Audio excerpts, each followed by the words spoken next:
Bueno, pues estamos ya en la cuarta plática del tercer día del coloquio de orientación y pues tenemos aquí a Juan Manuel que nos va a hablar de qué es la teoría ergódica. Le damos las gracias por haber aceptado aquí venir a platicar y bueno, los dejamos con Juan Manuel. Bien, gracias. Y bueno, yo de antemano doy las gracias por la presentación y por la asistencia a las personas que están presentes. Bueno, pues el título de la plática es de ¿qué hace la teoría ergódica? Y precisamente eso es lo que voy a tratar de contestar. Es algo introductorio, sobre todo entendiendo que hay personas que no han llevado muchos cursos. Entonces esto igual dará una idea de un poco el panorama de qué se hace, qué se va haciendo a lo largo de... Bueno, pues voy a empezar precisamente contestando la pregunta esta de qué hace la teoría ergódica y se irá viendo algunas cuantas cosas e ideas en el camino. Bueno, pues lo que hace básicamente, y con esto se termina la, entre comillas, definición, lo que hace es estudiar el comportamiento promedio de los sistemas dinámicos. Pero bueno, para ello vamos a empezar con ello. A ver. Ok, los sistemas dinámicos, pues la palabra de dinámico sugiere que son con movimiento. Se van a empezar a estudiar este tipo de cosas. De hecho, desde cálculo 1 ya empieza uno a introducir ciertas nociones que son importantes en su estudio, como las de continuidad, ¿vale? Básicamente, en un sistema dinámico, lo que se hace es tener un conjunto, no sé, lo que ustedes quieran, un conjunto ahí de puntos, finito, infinito, y estos puntos se van a ir moviendo de acuerdo a una ley de movimiento. Esa ley puede ser de varios, se puede clasificar en dos grandes. Pueden ser leyes continuas o leyes discretas. En este caso vamos a ver un poquito de sistemas dinámicos discretos. Estos se llaman discretos porque la ley de movimiento es a tiempo discreto, no es a tiempo continuo. Sí estamos claros con esa diferencia, ¿no?, entre discreto y continuo. Tiempo continuo, pues Tiempo discreto, 1, 2, 3, el segundo 0, el instante 1, el instante 2, etcétera, etcétera. En estos sistemas dinámicos discretos hay muchos términos. Uno de ellos es el de la órbita de un punto. Se empieza con algún punto del sistema dinámico, le voy a poner al sistema, le voy a poner así. Y entonces lo que se va a hacer es que va a haber una ley, y le voy a poner una función que va a ir moviendo este sistema, justamente. Eso es lo que le va a dar el movimiento. Y entonces, pues este punto se va a ir iterando. Este punto después del primer instante va a dar a otro, ¿no? Y después de otro instante, es decir, ya que este punto, después de un primer instante, fue a dar a ahora a se le vuelve a aplicar la ley, esta f, para que vaya a dar a otro, ¿no? Y a esto se le va a poner, por notación, se le pone f2 de x. f2 de x no quiere decir f cuadrada, ¿no? Es f seguida de f compuesta con f. Y etcétera, etcétera, etcétera. Así vamos a ir teniendo iteraciones. Bueno, esas, en esas órbitas es donde van a empezar a surgir estos estudios. A ver. Ya vamos a empezar un poquito con estos tecnicismos que voy a tratar de minimizarlos lo más posible, pero hay algunos casos que sí voy a tener que ocuparlos. Vamos a empezar hablando de lo que es un espacio de probabilidad o espacio de medida, para quienes lo conozcan. Hay ahí una cuestión con lo de finito, infinito. Vamos a suponer ahorita que las medidas son finitas todas, para quienes ya sepan un poquito de esto de las medidas. Uno de estos espacios va a ser un conjunto arbitrario, el que ustedes gusten, el que ustedes se imaginen. A este conjunto se le va a poner otro conjunto de subconjuntos de aquí. Le voy a poner de otra manera para no confundirnos. Le voy a poner como se pone, una sigma. Este conjunto es una sigma álgebra de este conjunto. Una sigma álgebra cumple tres cosas. Tiene que estar el vacío, bueno, y ahorita, o el total es igual, pero tiene que estar alguno de los dos, el vacío o el total. La siguiente cosa que cumple es que siempre que hay un conjunto, su complemento, en esta sigma, su complemento también va a estar aquí. Y también se cumple una cerradura bajo uniones. Siempre que haya una colección de conjuntos aquí, bueno, pues la unión de ellos es algo parecido a lo de a dotar de una topología, ¿no? Pero, pues vaya, esto es una sigma álgebra y se va a poner una cosa que se llama medida. La medida lo que va a hacer es medir este tipo de conjuntos. La medida lo que hace, como el nombre lo indica, es tratar de asociarle algún tipo de longitud, ¿no? Podemos empezar nosotros con un ejemplo muy sencillo, que es la recta real.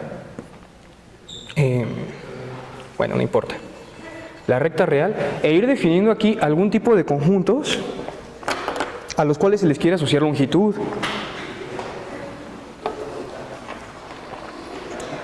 En ese tipo de conjuntos a los cuales se les quiere asociar longitud, pues precisamente se van a llamar medibles, y los conjuntos medibles van a ser sujetos de calcular medida en ello. La medida también cumple algunos axiomas. La medida del vacío es 0.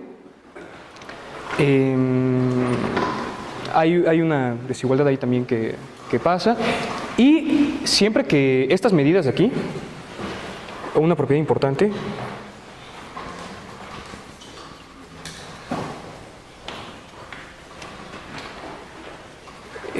siempre que se tenga una colección de conjuntos aquí, le voy a poner de esta manera, una colección AI, en donde todos estos son elementos de la sigma álgebra y son disjuntos. El que sean disjuntos quiere decir que la intersección de ellos es vacía para todos y distinto de J, ¿no?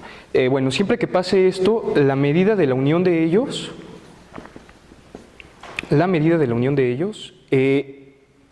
esta no necesita ser una cantidad finita de conjuntos, puede ser incluso una cantidad numerable, infinita numerable.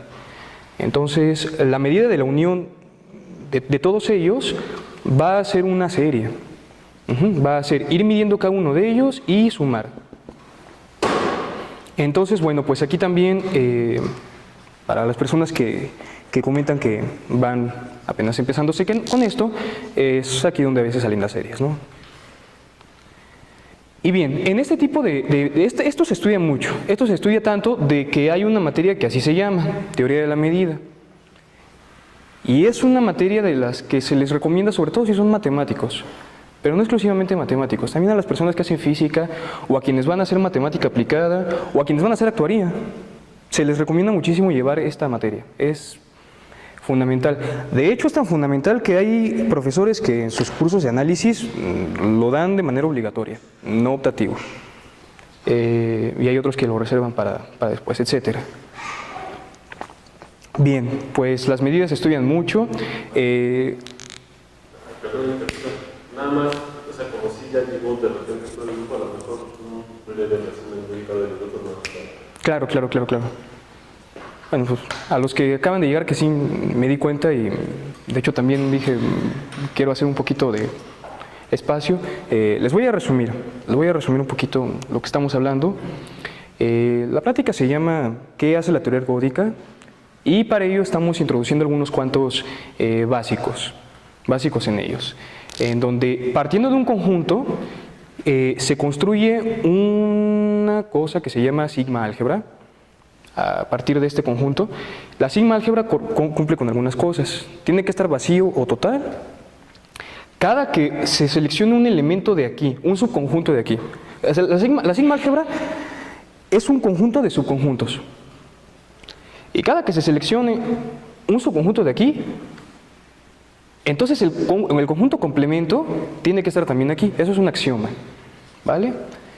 Y bueno, también hay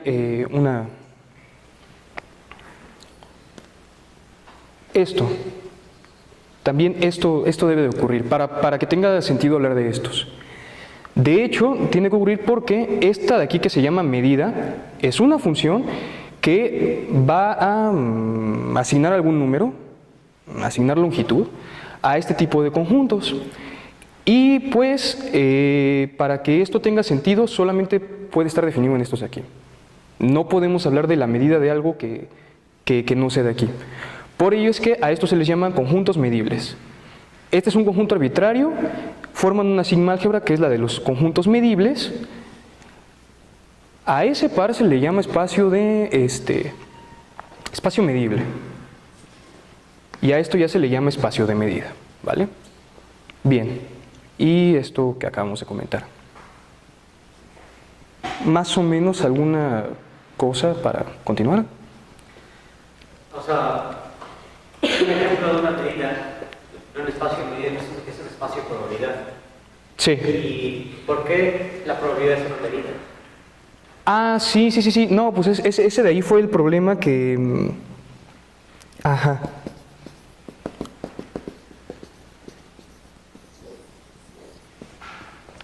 Esa pregunta que estás planteando, que qué bueno que la preguntaste, pues sí, ya la habían preguntado, pero tardaron mucho tiempo en contestarla. Ese es el problema conocido como el de la sigma aditividad. Sigma aditividad es esto de aquí. Esta propiedad de aquí de que la medida de la unión es la serie esta de las medidas cuando son ajenos, ese es el problema de la sigma aditividad. Durante algún tiempo esto no se aceptaba o no se sabía bien, pero ya cuando se aceptó es prácticamente cuando se ha resuelto el problema. Esto fue con los trabajos de Kolmogorov de 1932-33. Ahí es donde ya se axiomatiza y es donde pues ya después no es feo ahorita no hacer un esbozo porque es muy extenso. Pero después de toda esa discusión ya se aceptó que así se estudia. Y actualmente todavía se sigue estudiando que la probabilidad es así. En probabilidad lo que van a hacer es tener un conjunto, definir una sigma álgebra de aquí y definir la probabilidad de eventos. De hecho hay una traducción, o sea, la traducción es natural. Si aquí estamos hablando de conjuntos medibles y medida, un espacio de probabilidad es esto, unos conjuntos medibles que son a los que se les va a llamar eventos y que son los susceptibles de ser medidos por una medida de probabilidad. Y entonces es donde ya tenemos la probabilidad de tal evento. Esta es la formalización de esa construcción, ¿no? ¿Sí, más o menos? Oye, ¿cuál es la idea de pegarle una medida a un sistema dinámico? ¿Cuál es la idea de pegarle una medida a un sistema dinámico? A ver si ahorita con lo del teoremita que les voy a mencionar sale como que una idea. A ver, yo creo que sí. ¿Va bien? O sea, se queda pendiente esa pregunta, pero a ver si ahorita se medio responde. A ver, en este tipo de medidas entonces, bueno, hay varios términos. Y hay otro tipo de cosas que no son medidas, pero que sí son transformaciones en los sistemas dinámicos que preservan medida. Entonces, partiendo de un conjunto, definiendo una sigma álgebra en él, poniéndole una medida y dando una transformación en este conjunto, es aquí donde ya se empieza a hablar de transformaciones que preservan medidas. Vamos a decir que la transformación T preserva medida, ya dicho de esto, preserva medida, sí, solamente sí, bueno, es que es definición. Pasa lo que sigue. Para cualquier conjunto de estos, que son los llamados medibles, para todo A medible, para todo conjunto medible,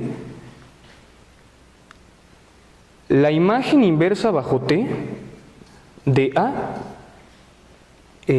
la medida es un conjunto.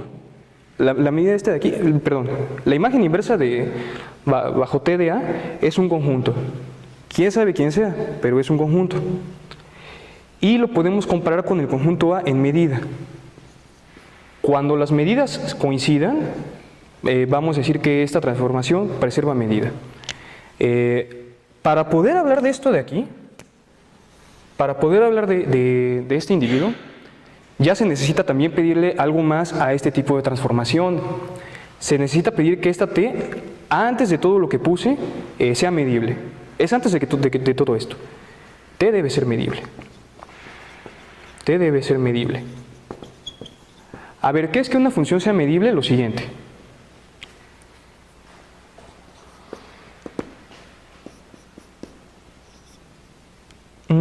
Incluso aquí ni siquiera se necesita el espacio de medida.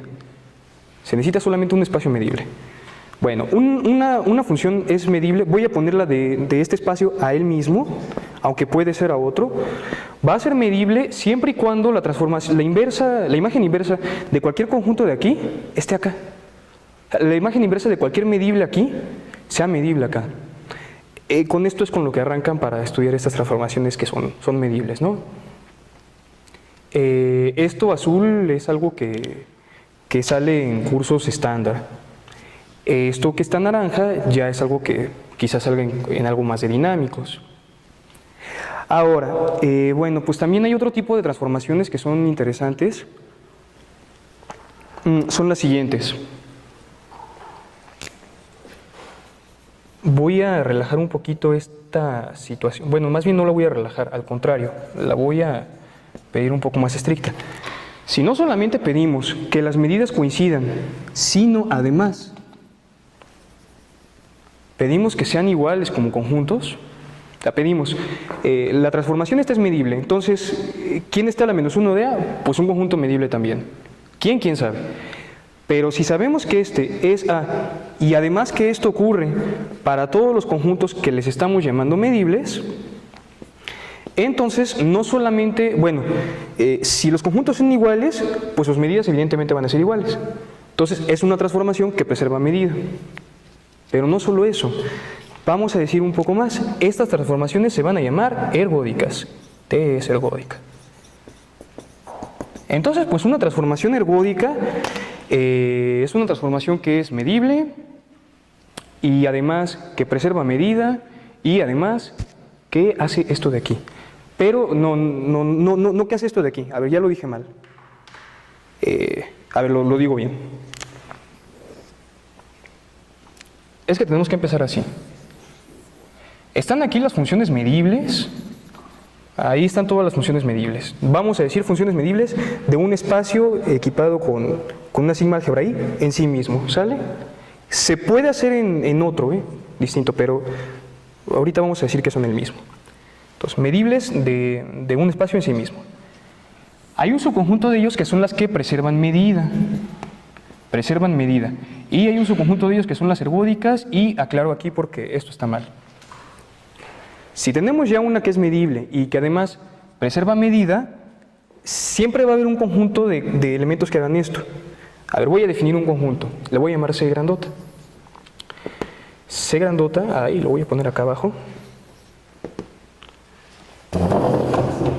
Voy a definir a C grandota como aquellos que son medibles, aquellos A's que son medibles, de tal manera que pasa esto. Esto es un conjunto, siempre. En el peor de los casos este conjunto va a ser el vacío. En el peor de los casos a lo mejor esto jamás pasa, pero de que es conjunto es conjunto. Y ahora, este conjunto de aquí que estamos definiendo así, no solamente es un conjunto arbitrario, es un conjunto que tiene una estructura importante. Él en sí mismo es una sigma álgebra. Ese conjunto es una sigma álgebra.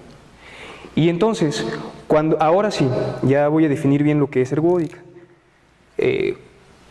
Cuando para todos los conjuntos que están en esta sigma álgebra, es decir, que hacen esto, les vamos a llamar T invariantes a estos conjuntos, T inverso invariantes.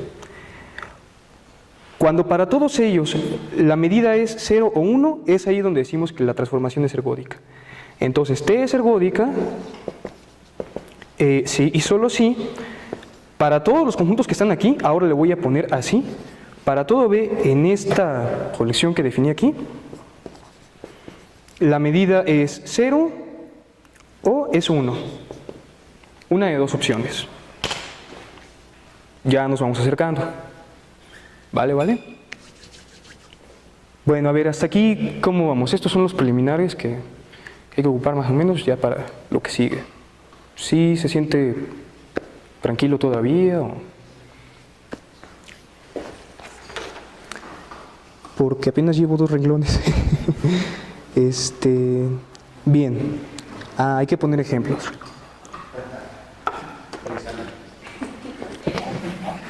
Bueno, la motivación, porque pues esto no es gratuito. O sea, No es ya han gratuito. presentado algoritmos antes de que exista el aparato formal de ello. Entonces, yo creo que es importante que lo menciones de cuál es la motivación que nos llevó a construir este tipo de espacios de tiempo. Vamos.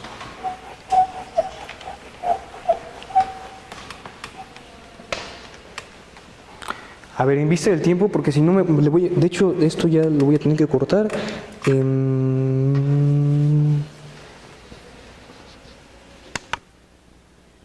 Vamos a hacer lo siguiente, vamos a de una vez a dar la motivación y terminamos con estos ejemplos que quería ver ahorita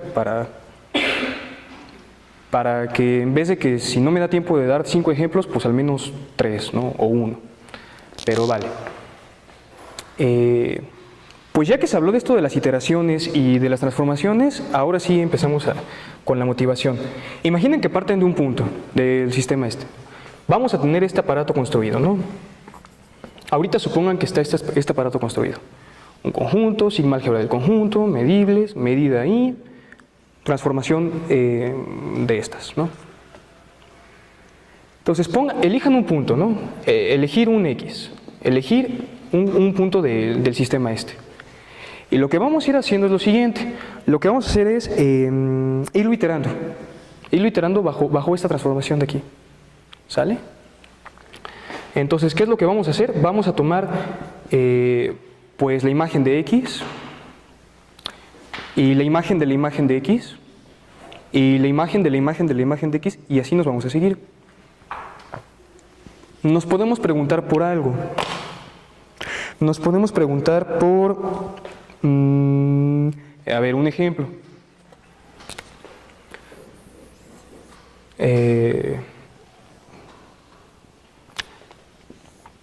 Supongan que tienen no sé, un refresco, ahí hay un montonal de burbujas, hay muchas burbujas, y entonces alguien llega y las mueve.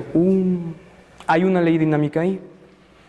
Entonces, a lo mejor por alguna razón, no sé, quizá este ejemplo del refresco no funcione, pero yo creo que sí se entiende. Es un ejemplo bastante malo, pero creo que se va a entender.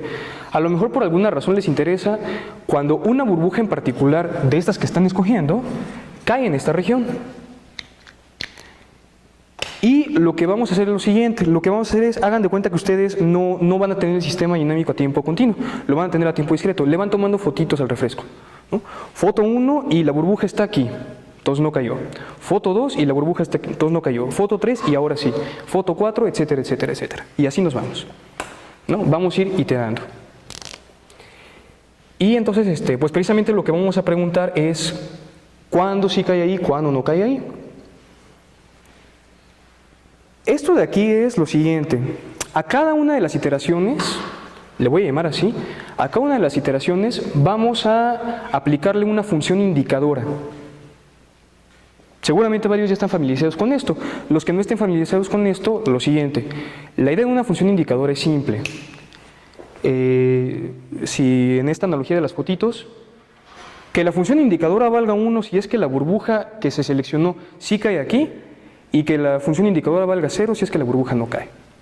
¿Vale? Entonces aquí le voy a poner así. Es característica, ¿no? Bueno, como la notación de las características en esta región. A ver, permítame un segundo.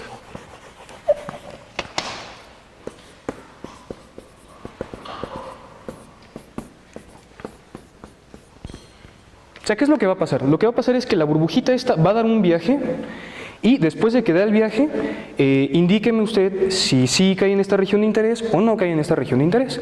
Si sí cae, póngale 1, si no cae, póngale 0. Y lo que vamos a ir haciendo es, vamos a ir sumando para ver cuántas veces cae. O sea, en la iteración, cae o no cae, sale, en la primera. Luego en la segunda. Bueno, de hecho desde la 0, desde la 0 iteración.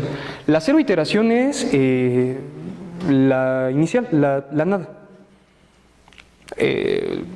Vaya, es la identidad.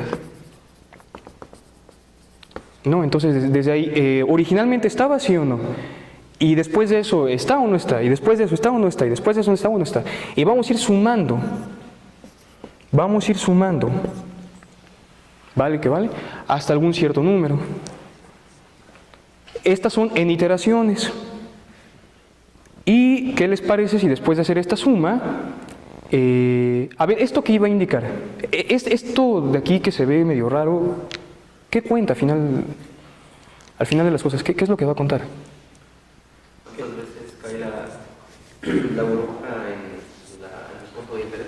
Exactamente, o sea, en esta región de interés, ¿cuántas veces está cayendo? Eso es lo que estamos contando ahí, ¿verdad? Ok, ¿cuántas iteraciones estamos dando en total? Y una más, ¿verdad? Estamos dando n. Y entonces si esto de aquí lo dividimos entre las iteraciones totales, ¿a qué suena esto? Suena como a casos a favor entre casos totales, ¿no? Y ya suena un poquito más como que a prueba, ¿verdad? Vale. Bueno, pues este es un promedio importante. A este promedio le podemos llamar de aquí. Y después de esto lo que hay que hacer es, estas son las primeras n iteraciones. Pero este proceso se puede repetir y repetir y repetir. Y entonces lo que podemos tomar aquí nosotros es el límite cuando n tiene infinito. Ahí está, ¿no? Límite cuando n tiene infinito. Y entonces pues este es un promedio. Vamos a llamarle a esto de aquí el promedio en el tiempo. ¿Por qué en el tiempo?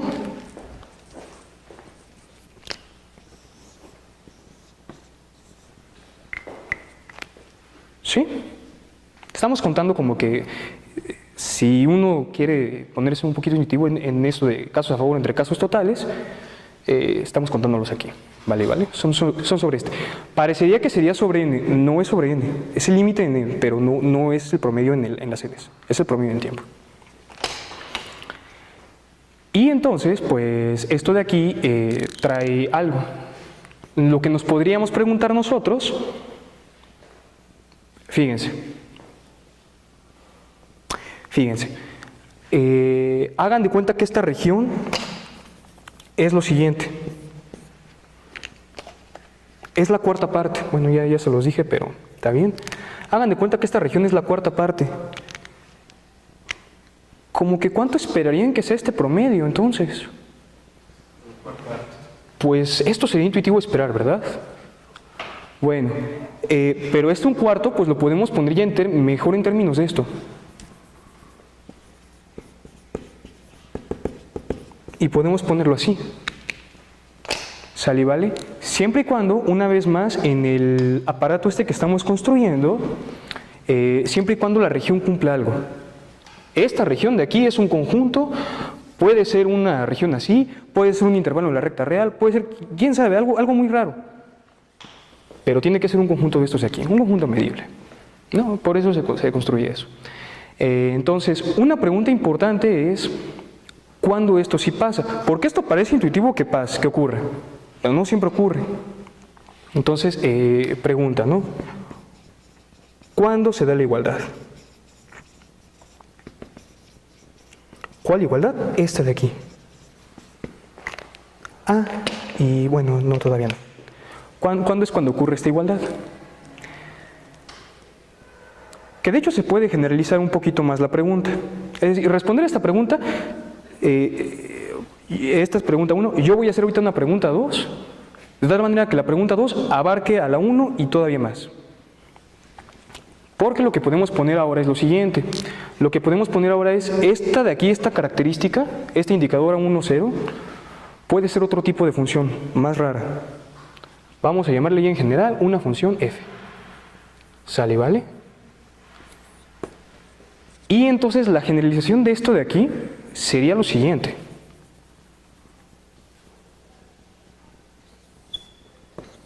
La integral en el espacio. ¿Por qué es la generalización? Pues por lo siguiente. A ver, vamos a tomar una f muy particular. Pues sea f igual a la característica en la región. O sea, si sustituimos esto de aquí, lo que vamos a tener acá es lo que ya estaba hace rato, característica de la región aplicado a esto de aquí, composición, composición. Y entonces lo que tendríamos acá sería la integral en todo el espacio de la característica de una región. Siempre y cuando la región sea medible. Pero ¿quién es la integral de la característica de una región? Pues lo siguiente, se formaliza. De hecho, justamente, cuando uno construye las integrales en medida, estas son las integrales más sencillas. Esto simplemente es la medida de la región. Vale 1 en la región, vale 0 fuera de la región. Las más fáciles son las siguientes. Vean la región como una región, un intervalo aquí. Un intervalo AB. No, o sea, un intervalo AB. Entonces, pues la integral de esto de aquí es una función que, si la quieren ver como función de reales a reales, va a valer 0 aquí y va a valer 1 aquí, ¿no? Y si queremos que la integral sea eso del área, pues es 1 por b menos a, ¿no? Bueno, en general, entonces, ya cuando uno pone la característica sobre una región, ¿quién es la integral de eso? La medida de la región. Y bueno, pues esta es la pregunta entonces, que ya es la pregunta que generaliza a esta que está pintada. ¿Cuándo se da la igualdad? Pero para funciones f de aquí, ¿no? Para un punto ahí fijado. Y entonces hay un teorema que es el siguiente. A este promedio le vamos a llamar el promedio en el espacio. Promedio en el espacio. A este de aquí. Este de aquí va a ser el promedio en el espacio. Entonces la pregunta es, ¿cuándo el promedio en el tiempo es igual al promedio en el espacio? Bien, el primer teorema de estos se llama teorema ergódico de Birkhoff, una versión. La versión dice lo siguiente: si esta transformación es ergódica, es decir, de las de acá, o sea, es medible, preserva medida y además es ergódica, y además esta f que tú estás poniendo es integrable en términos de análisis, que esté en L1, que sea integrable, simplemente, es lo mismo, que sea integrable y finito. Entonces, pues esto ocurre casi en todas partes. A ver, casi en todas partes, para los que no lo conocen, ese término de casi en todas partes es que esta igualdad se va a dar casi siempre. Los únicos casos en los que no se va a dar esa igualdad, toma un caso en donde no se dé la igualdad, ahí está, y toma otro caso, y toma otro caso, y toma otro caso, y agrupa todos esos casos, y haz un conjunto de casos en donde no se dé la igualdad. Bueno, pues ese conjunto de casos tiene medida 0. Y entonces en probabilidad, como que eso justamente es un conjunto con probabilidad 0, parece que no es que no importe, sí importa, pero es que quizá para ciertas cosas ahí sí no importa, ¿no? Entonces, bueno, ya es eso de ahí. Esa es una versión de un teorema ergódico. Pero hay otra versión del teorema ergódico de este de aquí, que es la versión de von Neumann. La versión de Birkhoff lo que pide es que la transformación sea ergódica y que la función sea integrable. Y entonces garantiza que esta desigualdad se da casi en todas partes, esta igualdad. Si se pide solamente que la función de aquí, la transformación esta, no se le pide que sea ergódica, sino solamente que preserve medida. Y además, y aquí sí se pide además, se relaja esto, más bien se pide más, que la función esta no solamente sea integrable, sino que sea además cuadrado integrable. Cuadrado integrable es que el cuadrado de ella, que la integral del cuadrado de ella en valor absoluto sea finito. Bueno, y si se imaginan, pues también, ¿no? Que algo esté en L5, pues es que la quinta potencia de ella existe y sea finito, etcétera, etcétera. ¿Vale? Esto de aquí es simplemente esto. Entonces, bueno, si se pide que sea cuadrado integrable, es esto para ponerle norma, pero ahorita no importa eso. Si se pide que sea cuadrado integrable, entonces se da esta igualdad y ahí sí ya no es casi en todas partes. Ahí sí ya es en todas partes. Esa es otra versión de teorema ergódico, esa es la de von Neumann. Y bueno, y hay más versiones de teorema ergódico. Hay una también que se ocupa mucho en probabilidad, que es para una convergencia, no me voy a hacer mucho hincapié porque quiero dar ejemplos, pero si esta f de aquí es doblemente estocástica, es un operador doblemente estocástico, se puede encontrar una f estrella de tal manera que esto de aquí menos f estrella converge en norma. A ver, o sea, si f es doblemente estocástico, entonces existe una función a, y además f es integrable del orden que quieran, del orden p. Entonces pueden encontrar otra función que también sea integrable de ese mismo orden, de tal manera que hay una convergencia de este estilo. Bueno, todo esto, desde que k es igual a 0 hasta n igual a menos 1 de f de las iteraciones de un punto, le voy a poner así nada más, bueno, sí le voy a poner así, las iteraciones de un punto entre n menos esta de aquí, que esto de aquí converja en norma p hacia 0. Esto tiene que ver con, a lo mejor varios no entienden la notación ahorita, pero tiene que ver con algo que se llama modos de convergencia. También se estudia en teoría de la medida. ¿Sale, vale? De hecho, eso es como todo un tema. Ese tema yo creo que llevaría la cuarta parte de un curso. Porque, pues bueno, hay muchas maneras de converger. Pero, a ver, ejemplo ahora sí. ¿Puedo borrar esto de aquí? Esto nada más lo puse como para ver, no lo voy a ocupar más. Pero eso de ahí ahorita lo vamos a hacer. Ahora, pues ya vamos a ir regresando a la pregunta inicial. No, la pregunta inicial fue como ¿esto para qué sirve? ¿O qué tipo de usos puede tener? Bueno, la respuesta es muchos. Voy a poner ahorita un problema bastante simple, clásico, muy clásico. Yo diría que creo que es el primer problema que sale. Es un problema escolar.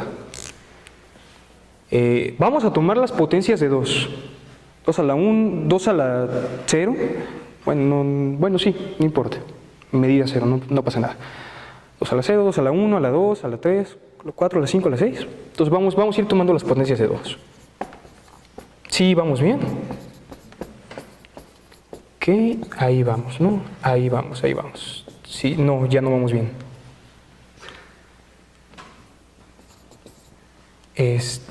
512, 1024, no sé. Vamos a ir siguiendo. Y vamos a imaginar que podemos tomar las infinitas potencias de 2 que hay, ¿no? Y entonces la pregunta es, vamos a tomar los primeros dígitos que aparecen de izquierda a derecha, tomamos un 2, vamos a formar una nueva sucesión. La sucesión va a ser 2, 4, 8, 1, 3, 6, 1, 2, 5, 1, 2, 4, sí se ve cómo se forma esa sucesión. Bueno, así se va formando. Y la pregunta entonces es, en esa sucesión, de todos los dígitos que hay del 1 al 9, no puede ser 0, no es que cuál aparezca más veces, todos aparecen una infinidad de veces. No nos preguntamos cuál aparece más veces, sino nos preguntamos en porcentaje, ¿cuál porcentaje es mayor? O sea, por cada vez que ocurra el 2, ¿cuántas veces ocurre el 3? O el 1, o etcétera, etcétera. Bueno, pues eso se puede contestar con este teorema, por lo siguiente. tenía que hablar de una transformación. Me voy a tener que saltar una demostración, pero ahorita les explico. Ok, lo que se va a hacer es lo siguiente. Son los números así, ¿no? Son 2 a la n. ¿Qué tiene que pasar para que... A ver... ¿Qué tiene que pasar para que 2 a la n empiece con el dígito k? K igual a 1, 2, 3, 4, 5, 6, 7, 8, 9.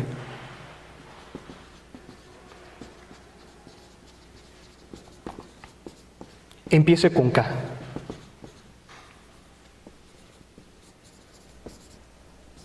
K del 1 al 9.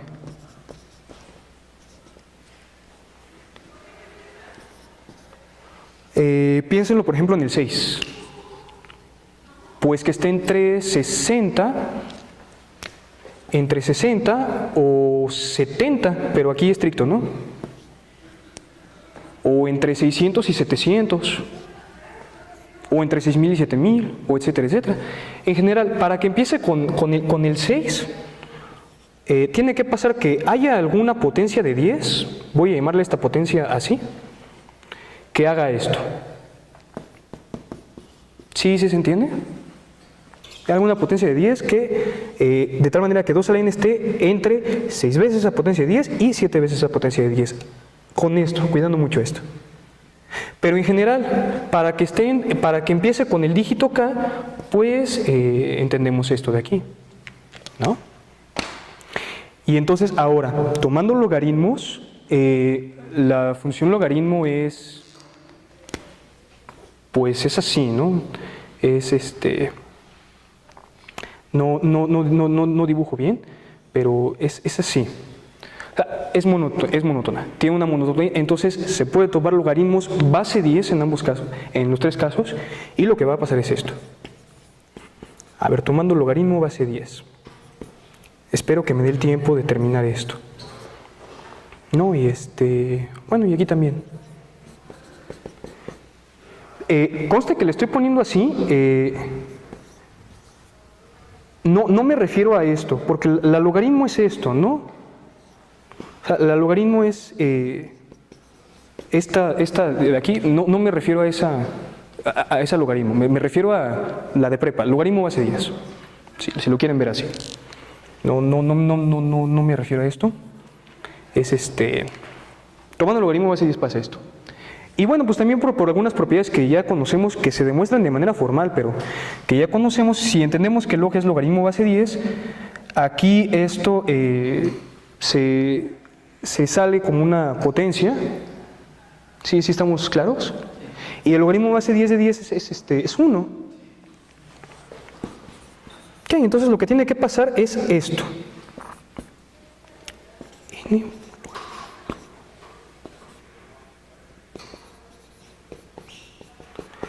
por algunos enteros ahí. Aquí le voy a poner por algún entero 1 y por algún entero 2.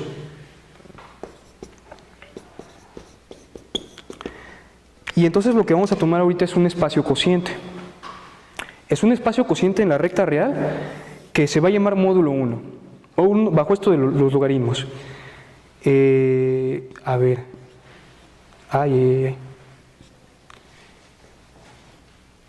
Esta idea es lo siguiente, bajo el logaritmo.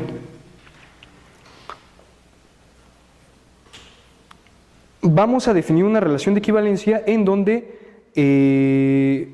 los números de aquí van a ser iguales a ellos mismos, los que están en el 0, 1. 0, 1 cerrado por la izquierda, abierto por la derecha. ¿Vale?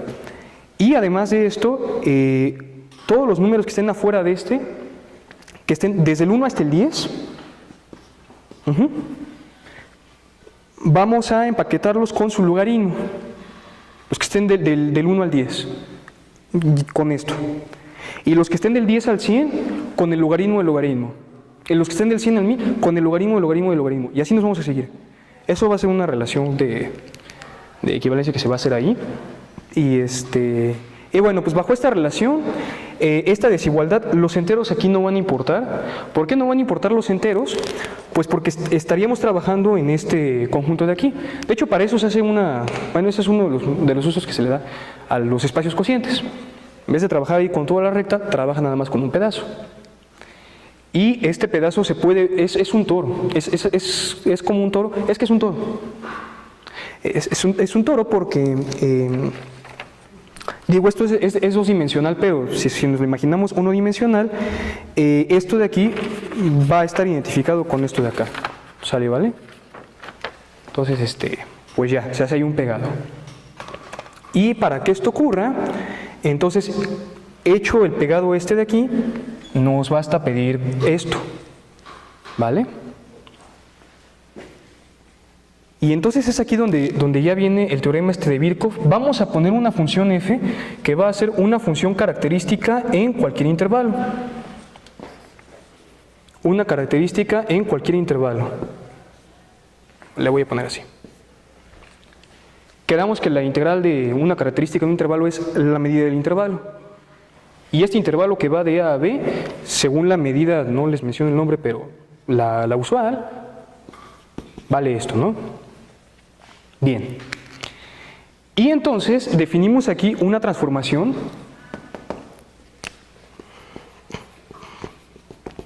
se define una transformación traslación.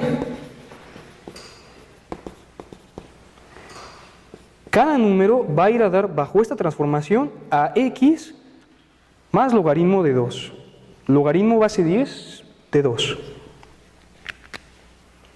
Y ese tipo de transformaciones son esta transformación, las traslaciones en donde cada uno de ellos va a dar a él más un número de aquí, son las primeras que se tienen que clasificar en cuando son ergódicas y cuando no son ergódicas. No lo voy a demostrar ahorita, pero pasa lo siguiente. Imaginen que tienen entonces otra vez la recta real. La recta real, voy a concluir, no tardo. Imaginen que tienen la recta real y lo que hacen es un pegado módulo 1. Y entonces este va a ser un poquito diferente del de acá. Ay.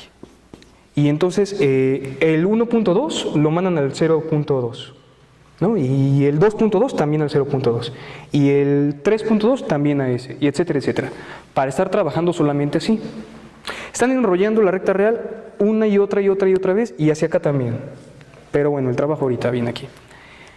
Resulta que este número tiene dos opciones, ser racional o ser irracional. Bueno, si este número es racional, esta transformación no puede ser ergódica, si es racional. Y si es irracional, se puede demostrar que esta transformación sí es ergódica. A ver, alfa no racional implica que la transformación no es ergódica. Y alfa sí racional implica que la transformación es ergódica. O sea, esto es un sí, solo sí. Esto es como una clasificación. Esta ahorita no lo voy a probar, pero los puedo convencer de este de aquí, de que sí lo enuncié al revés. Lo enuncié al revés. Ahí está bien enunciado así. Sí, racional implica no ergódica y irracional implica ergódica. A ver, si es racional, denme un ejemplo de un racional, el que les guste. 3/4, 3/8, términos menores. Piensen un poquito en lo siguiente.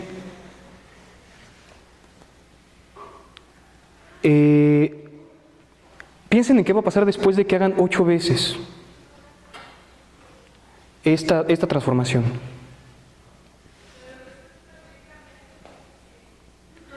Si no les convence mucho ver este intervalo así, pueden ver algo que es un morfismo y verlo en un círculo. A ver, un círculo que ahí va rotando. Hagan de cuenta que la ley de rotación, la ley dinámica es, este punto se va a él más 3/8 de rebanada de pastel. ¿Qué pasa después de que hacen 8 movimientos? Llegas al mismo lugar. Eso es un comportamiento periódico. Entonces, lo que definimos al inicio de estas órbitas de x y f de x y f de 2x y f, después de f de 7 de x y f8 de x, esa órbita ya no es infinita, ya es finita. ¿Vale? ¿Qué vale? Bueno, pues entonces esto fue con 8. Tomen un pequeño intervalo aquí, que sea el que ustedes gusten, un pequeño intervalo, que su medida sea menor que 1/8. Pueden tomar un noveno.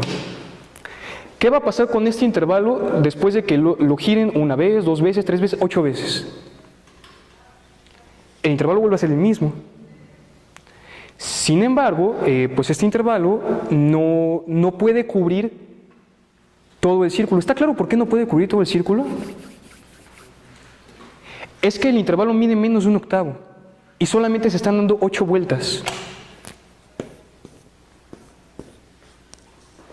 Entonces, si el intervalo mide menos de esto y solamente dan 8 de estas, por menor traslape que gusten, no puede cubrir. Entonces, esta transformación no puede ser ergódica porque quedamos que tenía que medir o nada o todo. Entonces, no es ergódica. Bueno, ya está este. Ya está este, créanmelo. Y entonces, si me creen este de aquí, pero se puede hacer. Se puede hacer, sí es un poco más difícil, pero se puede hacer. Tiene que ver con unas densidades. Pues esta es una transformación que es ergódica, porque el logaritmo de 2 es irracional. Y entonces, si esta transformación es ergódica, pues podemos aplicar este teorema de aquí y se ve que esta característica solamente puede valer 1 cuando esté en estos extremos. Y estos extremos son los de aquí. Entonces, ¿cuál es el promedio en el tiempo? Pues el promedio en el tiempo es este de acá. De acá menos el otro de acá. Que si lo quieren ver con estas propiedades, sale esto, ¿no? Y con esto pues ya calcularon la densidad de el promedio en el tiempo de veces que estos dígitos empiezan con el número k. ¿Cuándo esto es más grande? ¿Cuando k es mayor o cuando k es menor? ¿Cuándo este número es mayor? Un ejemplo. O sea, ya la pregunta. ¿Qué pasa más? ¿Veces que se inicia con el número 1? ¿Veces que se inicia con el número 8? Esta es la cantidad de veces que se inicia con el número 1. Esta es la cantidad de veces que se inicia con el número 8. ¿Quién es mayor?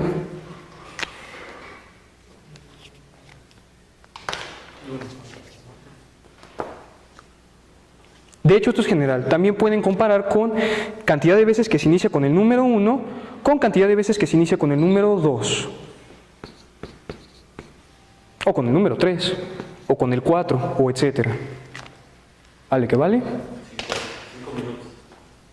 Y pues con esto estamos concluyendo más o menos esta pequeña introducción. Me están faltando algunas cosas. Yo recomendaría en este caso llevar de materias, me tomo un minuto. Esta materia obviamente es altamente recomendada, porque bueno, no solamente sale aquí, o sea, este es un ejemplo, pero créanme que salen muchas partes. La primera plática de este coloquio yo creo que les va a gustar. Llevar sistemas dinámicos, hay muchos problemas ahí abiertos, hay muchos problemas ahí abiertos. Aquí de repente dan cursos de sistemas dinámicos discretos. Y pues pueden llevar también, por ejemplo, los seminarios que tenemos nosotros ahorita estamos dando uno de métodos matemáticos de mecánica clásica. Una ventaja que tienen los seminarios es que no tienen un temario completamente definido. Entonces también, si a gusto de alguno de los que asistan al seminario quiere ver un tema en particular, se puede hacer. Todas las materias tienen la libertad de cátedra, todas, en esta institución, y qué bueno. Pero los seminarios, además de la libertad de cátedra, tienen la libertad son un poco más relajados en cuanto al contenido. Y pues los hacemos entre nosotros y para nosotros.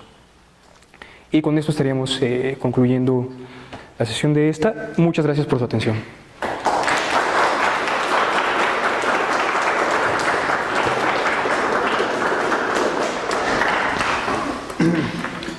Bien, no sé si alguien tenga alguna pregunta o comentario que quiera participar. Bueno, entonces la idea es que la idea de la teoría ergódica es que estudiamos el comportamiento estadístico de un sistema dinámico para un tiempo infinito o arbitrariamente grande, ¿no? Arbitrariamente grande, exactamente. Ajá, no es exacto, o sea, esto es como que algo esencial. Si ponemos esto de aquí, no es que no tenga sentido, sí tiene sentido, no tiene interés ergódico, no lo tiene. No lo tiene, porque es algo eventual, son promedios eventuales, no de aquí a mañana, es de aquí hasta que se acabe el universo y después de ello. Entonces, esto de aquí viene siendo muy, muy esencial. ¿Sí? Y la idea de estos teoremas es comparar promedios en el tiempo con promedios en el espacio. Y este espacio, pues ya son espacios, o sea, aquí ahorita estuvo medio fácil, ¿no? De los de números, pero son espacios más bien arbitrarios. Y o sea, por ejemplo, este tipo de fenómenos los encontramos mucho en la física estadística, ¿no? Pues de hecho precisamente, según yo pude monitorear, el término ese de ergódico era viene de caminos, y que Boltzmann lo que hacía era dar promedios de caminos, de trayectorias. Entonces, el promedio de las trayectorias sería este promedio en el espacio y compararlo con el promedio en el tiempo. Ese es el origen que yo pude rastrear del término ergódico. Sí, y que se le apunta a Boltzmann. Lo cual incluso tiene sentido, porque después vienen las cosas de entropía. Pero sería bueno revisar un poco más. Una pregunta, a lo mejor no tiene sentido. Yo tengo muchas, pero a ver cuál es. Sí. Justo en física y estadística, cuando lees la literatura, siempre sale el término hipótesis ergódica. Particularmente sale cuando tú tienes un caminante aleatorio, tú puedes decir que por hipótesis ergódica, la distribución de pasos que va a tener llega a una distribución estacionaria. Pero no entiendo bien de lo que ahorita nos contaste, ¿por qué? O podrías decirnos cuál es la hipótesis ergódica. En esos términos yo creo que sí tenemos que revisar como que más bien a qué se referiría, porque es un caso ya particular. Estábamos comentando, ¿no?, que después del promedio ergódico, el promedio que siguiera el de las temperaturas, ¿no?, el de importancia. Lo habían comentado. No sé en ese caso ya muy, muy en especial, y yo creo que es interesante. Sí tendríamos que ver con todo qué es la hipótesis ergódica.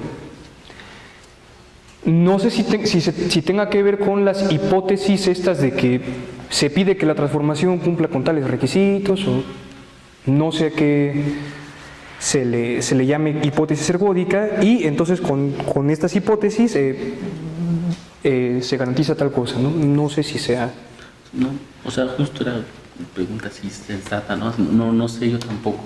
Lo que sí es que justo cuando tú puedes modelar la temperatura, cuando llegas al promedio con un caminante aleatorio, entonces justo cuando llegas a la distribución estacionaria, llegas al promedio de la temperatura, ¿no? Sí. Entonces, pero no sé cómo lo conectamos acá.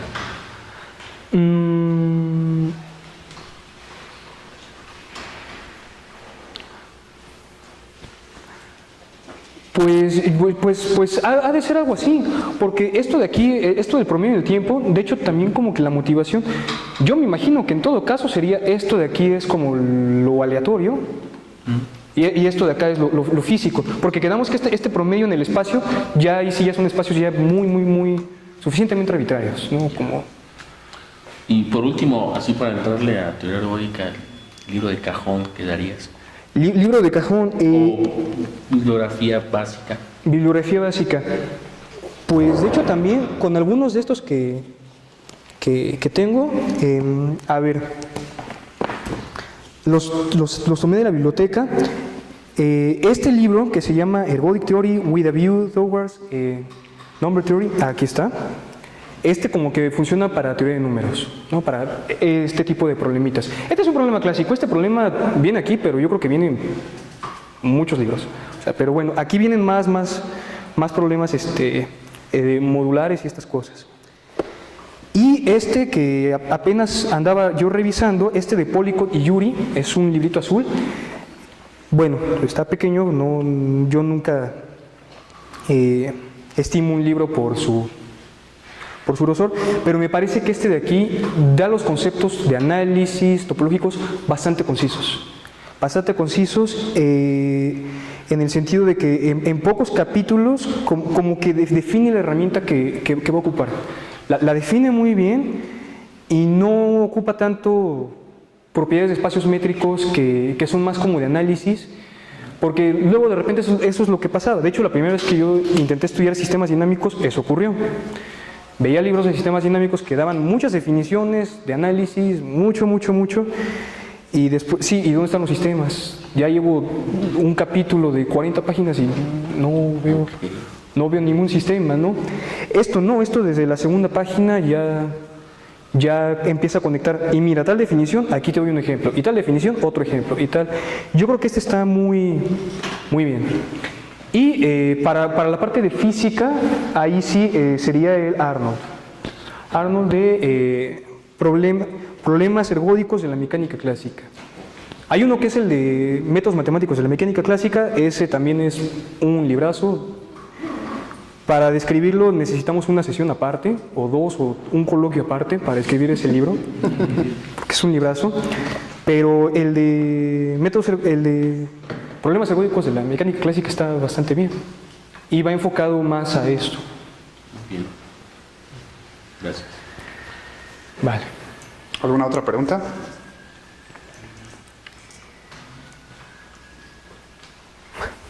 ¿No? Pues le damos las gracias al compañero por haber apoyado al coloquio